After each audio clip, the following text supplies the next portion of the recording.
What's going on, y'all? My name is Gabriel. We got another reaction. I'm not sure which reaction this is in terms of like how many I've made so far. This is probably like my. This has got to be at least like my 11th. No, I'm gonna say like my 14th, 15th. I don't know. But, anyways, this is Where Are Rap's One Hit Wonders Today by Matty Balls. I'm gonna leave his video link in the description if you guys would like to go check it out, and also check out his channel. If you guys would like to leave me a like, comment, and subscribe, I would greatly appreciate that. Because I'm gonna stay consistent with this, and I'm just going crazy. So, anyways, let's get right into the video. The definition of one-hit wonder is a group or singer that has only one hit record. Typically, after one of their earliest songs blows up, one-hit wonders find it hard to follow up with a record impressive or catchy enough to maintain that hype, which typically results in them falling off right after. So today we're going to be looking into 5 one-hit wonders and seeing what they're up to nowadays. Starting off with CJ and his hit song Whoopty. Real quick, I just want to explain my criteria for these one-hit wonders, which is an artist that has a hit, a song that at least went platinum, and then doesn't have a song come even close to that. Hey, before we get going, do y'all remember like all those memes that came out when they were saying it looked like he was twerking? I don't know if that was Whoopty or if it was a different song he did, but that shit was funny. Like not even having a song go gold. Also, if you're new here, my name is Matty Balls. I'm going to be posting a video every Sunday at 12 p.m. CST, so if you like music, make sure to stick around and subscribe. Now let's get into it. Outside is a movie. CJ is a rapper who many know for his song Whoopty, and literally nothing else. People literally refer to him as CJ. Damn. Literally nothing else. Why you gotta do him like that? Parentheses Whoopty, because they don't know any other songs from him. So CJ began his rap career as a kid and started posting music to YouTube and SoundCloud when he was just 14 years old. He released a handful of songs over the years and saw a little buzz after he likely paid for a 6ix9ine feature for the song Pop in 2018. So that's what I'm saying. That's my story. People think that the Whoopty song was my first song that I ever made and I just blew up. Nah. Y'all gotta do your research. I gotta do your homework. I've been doing this for years, 10 years plus. I just happened to create Whoopty, and it happened to be the song that blew up. But other than that little bit of information, he was relatively unknown and hardly had much music out. Until, of course, he released his drill song Whoopty in July of 2020. This song was a smash hit, blowing up on YouTube and TikTok. It featured a catchy hook and a sample that had already been used by drill legend Pop Smoke, King Von, FBG Duck, and more. The YouTube video has over 450 million views, and the song itself went 2 times platinum. Shortly after the virality of this song, he signed a deal with Warner Records. He followed up Whoopty with the song Bop, which did alright, and then released his album Loyalty Over Royalty, which did not perform well at all when compared to his previous hit. With single after single, CJ was struggling to replicate the success he saw with Whoopty until he eventually parted ways with Warner Records. We had our differences with the label, and we decided to part ways. I'm gonna leave it at that. But I do want to clarify, a lot of people who aren't doing so hot like to rephrase being dropped by their label as parting ways or having disagreements. It's very possible that CJ was dropped. Hello Yassine even claimed that he was dropped, but I'm not sure how accurate that is. Regardless, things started going downhill for CJ for a couple of reasons. One of the main reasons that he couldn't replicate his success was because he just jumped on a trend. A Reddit user explained fairly well why Whoopty blew up like it did and why he couldn't create a hit like it again. They said, Whoopty came out 2020, months after Pop Smoke died. Keeping it a grand, after Pop Smoke died, people were desperate for another drill star. That's why that shit plus Dusty Locane's shit got millions of views quick, and that was their first songs. After Pop Smoke died, one of the most popular drill artists, there was a huge longing for more hard-hitting, aggressive drill songs, and people began trying to fill that void. Whoopty was literally made off a Pop Smoke type beat, so it's pretty obvious what market CJ was trying to dip his toes into. It was actually his first drill song. There was also another controversy going on with CJ where many people were accusing him of being a fake gangster. I'm not going to go too much into detail about this, but a lot of people lost respect. Man, I don't understand like the whole fake gangster thing. Like, I don't know. Like, I understand where people are coming from when they get annoyed with people acting like a fake gangster, but I don't know. In my opinion, it's like I feel like you don't have to live that life to make that kind of music. Because if the music is good, people are gonna listen to it regardless. Like, it don't matter if it's real or not. And then on top of that, if you are a real gangster and you make that kind of music, if the music is good, then you don't have to do none of that shit no more. So who cares? For CJ because of this. Cause like I said, I ain't want to get. It's like the fans want these music artists to keep gangbanging and keep really being about that life and get shot. Like, bro, first of all, that's fucked up. how are you a real fan of somebody or a follower of somebody or whatever?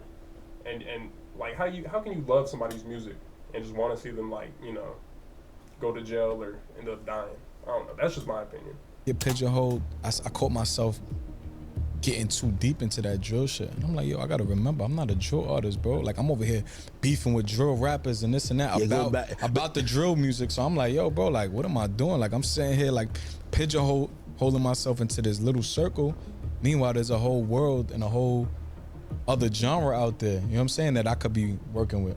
So that's why I just started just doing my own thing. On the comments of that interview with DJ Academics, people were saying things like, he basically realized he isn't about that life and he regrets riding the drill wave, and problem with rap is you can't be fake street. Once it's exposed, it's over. He's basically the Spanish Slim Jesus. Since all of this went down, CJ hasn't released any music of his own since January of 2023. He hasn't posted on Instagram since then, other than a few IG stories here and there. So for now, it looks like CJ has gone MIA. He does have a very young career though, so the chance of him making a comeback is definitely possible, but with how much people just dislike him or straight up forgot about him, it's pretty unlikely. What you know about rolling down? Oh my god. I'm sorry, bro.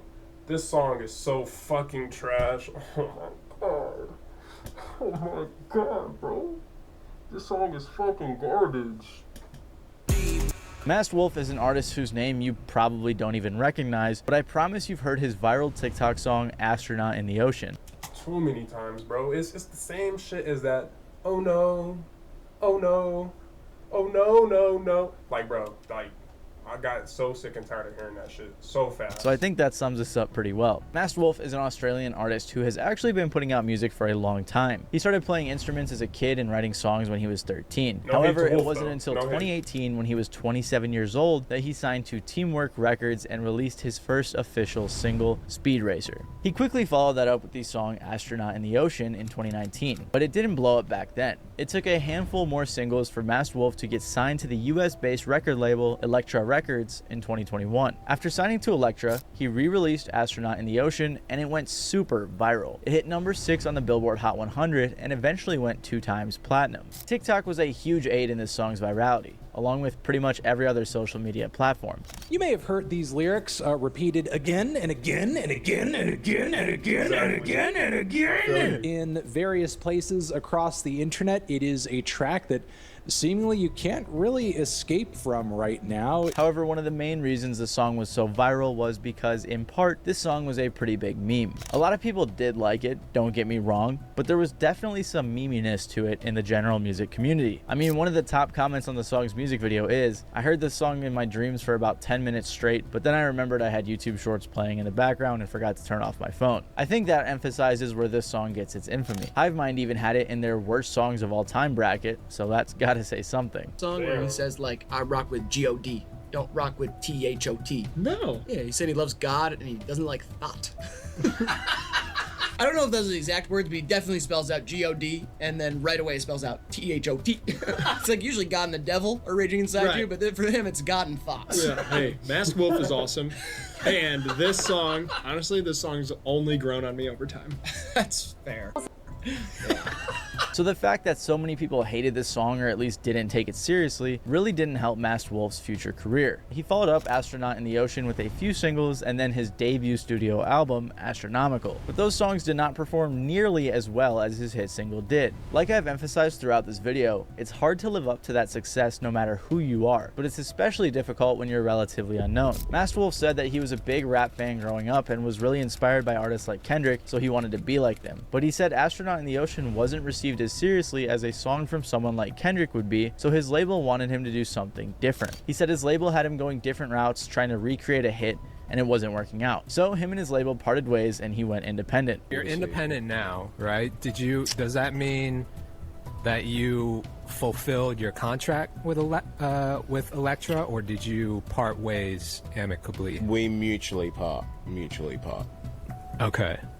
Got you. Yeah. It was on both sides. However people want to take that or whatever that means, go for it. But at the end of the day, I'm not bound to them. They are not bound to me. The way he said it also makes it seem like it's possible he was dropped, but who knows. Regardless, Masked Wolf is now independent and trying to keep putting out music that is fulfilling to him. He seems fully aware of the situation he's in. He knows that Astronaut in the Ocean was a big TikTok song, and that it's important that people know him rather than just the first few lines from the song that blew up on TikTok. And just like CJ, his career is young, so who knows where it could go from here. Trinidad James is a rapper that's best known for his song All Gold Everything from 2012, but by 2018 he had admitted on the No Jumper podcast that he had fallen off. Things happened pretty quick for Trinidad James. He began looking at beats and writing lyrics after high school, and in 2011 he started rapping. He got invited to a studio session, but didn't like the quality of the studio he was in, so he invested in a premium studio session in which he recorded his song All Gold Everything. He released it as his debut single in 2012, and it went viral. He also released his debut album Don't Be Safe, but that paled in comparison to the success of All Gold Everything. The single peaked at 36 on the Billboard Hot 100, and like many of the other songs on this list, it went platinum. And when an artist has a hit song like this, the labels come calling. He quickly signed to Def Jam for a Bro, now I haven't posted my label video yet as the time that I'm recording this one, but when I post that, it's going to be before this video. If you guys haven't seen that one, go watch that one, because I'm not a music artist, and I probably never will because that's just not my passion. But I hate how these labels are they're gold diggers. They're gold diggers. It's so annoying. Like, I don't know. I just don't like that shit. $2 million deal. In early 2013, the song got a remix with T.I., Young Jeezy, and 2 Chainz. Also, fun fact that you probably already know or maybe didn't notice, but Bruno Mars interpolated All Gold Everything on his song Uptown Funk. Trinidad's career was going very well. He started collaborating with other artists like Logic, Gucci Mane, Wale, and most notably A$AP Ferg on the Work remix alongside French Montana, A$AP Rocky, and Schoolboy Q. And I guess I broke my rule here a little bit because this song also went platinum, and he did have another one go gold. Also in 2013, Trinidad James made the XXL freshman class, which was a pretty big deal at the time, although his cypher was a bit underwhelming. In 2014, he released his second project, 10-Piece Mild, with features from artists like Sci-Hi, Travis Scott, Danny Brown, Rich Homie Quan, Gucci Mane, Childish Gambino, and more. Despite the massive feature lineup, this album didn't perform super well and received mixed reviews, and afterwards, Trinidad didn't release music for a while. Around this time, he was dropped by his label, which he announced in a tweet by saying, "I should tell y'all, I got dropped from my label. My album is now free. If you hear your beat or verse on it, I hope you want dap because I got no money." Which I gotta say I respect, because like we've seen other people possibly do on this list, a lot of people tend to lie when they're dropped by their label. He was also in some hot water for some comments he made about New York and had a little bit of a beef with Charlemagne, but that didn't seem to be the main reason his career began to decline. Some people thought it was, but he didn't fully agree with that take either. Right. So when I went back and looked at that New York situation, I look at that as like, oh damn, y'all got to just see an angry black man talking this shit. And you get to learn that if you allow social media to tell your narrative, like I talked about just to say that earlier a second ago. And social media will tell your narrative, bro. They just be, a lot of people who don't be knowing what they talking about just be talking. Whatever, then you But what's cool about Trinidad James' story is how he was able to turn that negative into a positive. He didn't stop releasing music, created his own label, Gold Gang Records, and also had a handful of industry connections that he was able to utilize. He continued releasing music with people like Offset, Lil Dicky, Young Thug, and many more. His music never got nearly as close to the success of All Gold Everything, but he was able to use his skills to make other big moves in the industry. For example, he did some writing on Bad Baby's High Bit, which was a huge song, and he also featured in Childish Gambino's screenplay, Clapping for the Wrong Reasons. He also guest starred on an episode of Full Size Run, a sneaker podcast on Complex, and he eventually began working with them regularly. It just kind of popped up, bro. Like I did this show as a guest, and then my accountant was like, "Hey, bro, maybe." Hey, that's good though. I'm happy for him. Connections are a big thing in this world. If you don't have connections, bro, like, that shit sucks. That's why even me myself, bro, I gotta learn how to really network and start meeting with people, and just start like just other people who have the same idea of me to grow like on YouTube and start streaming shit like that. I don't know, but yeah, connections are everything. You should go up there and do the show. And I was like, I don't need that money. Or whatever, you know what I'm saying? I was thinking about the money. I wasn't thinking like how I need to think, which is like business. It seemed to work out well since Trinidad was a pretty big fashion guy. He's also just been posting a ton of content on YouTube outside of music videos, so it really does seem like he's still having fun and keeping himself busy. And his latest music is actually pretty good. He's been tapped in with the music industry and really just seems like a cool guy having fun with his music. Silent Toe is probably the best example of a... Oh my God, bro. I remember middle school, Skate City, bro. Every Friday, me and my homies. That song was low-key overplayed, but it was low. I'm not gonna lie. Every time I hear it, every time. One-hit wonder. Because after creating the viral hit song and dance with Watch Me, he fell off the map and later ended up in jail for murder. So Silent Toe began his career in 8th grade, working with small producers making music and posting it online. Eventually, when he was a junior in high school, he found a guy named Bolo the producer and made a song that he knew would be a hit. He started getting in contact with promotion companies and eventually signed with Capitol Records as they believed in the hit potential of this song. Capitol Records wanted to try a new campaign leveraging the popularity of songs that encouraged the listeners to do a unique dance, which was really popular at the time. Then they released the song Watch Me with Nene. After being released on January 6th of 2015, as I'm sure you all know, this song and dance became the biggest thing in the world. Watch Me went 6 times platinum and has about 2 billion views on YouTube. And if you weren't there at the time, everyone was doing this dance. Even all white dudes on the news were doing it. Watch me whip, whip, watch me Nene. All right. Watch me. See, feels very awkward, doesn't it? It doesn't feel awkward, bro. You just made it awkward. The song remained in the top 10 of the Billboard Hot 100 for over 6 weeks, and for a brief period of time, Silent Toe was on top of the world. But unfortunately, it is extremely hard to live up to what Silent Toe did. Watch Me wasn't popular because he was necessarily a good artist or because it was a good song, but Wait. Isn't there like Ayo and Tio? I think they might be on this. I don't know. because it was a fun song accompanied with a fun dance, which is nearly impossible to replicate. So Silent Toe's career began to decline. In 2018, he followed up with his debut album Fresh Outta High School, in which most songs didn't even crack 100,000 plays on Spotify. Understandably, Silent Toe had been dealing with some mental health issues during this time. He grew up in Stone Mountain, Georgia, a small town with a big drug problem. He even claimed that he was born with a bunch of drugs in his system. I was born with weed, coke, heroin, pills, all type of drugs in my system. I saw family members talking to walls. I watched family members fight. I watched family members try to kill each other. Nobody should have to watch that. Combine all that trauma with knowing that you can never live up to the viral hit song you made, knowing that your 15 minutes of fame are over, and it makes sense why he began to spiral downward. He was actually dropped by Capitol Records before his debut album even released, once they had finished milking as much money as they could from Watch Me with merch, tours, concerts, and everything in between. At the end of the day, you know what I'm saying? I was 17, but I'm 20 now, and you know, the deal I had, I got it terminated. I got a release. I got away from that situation. I'm working on a new situation right now.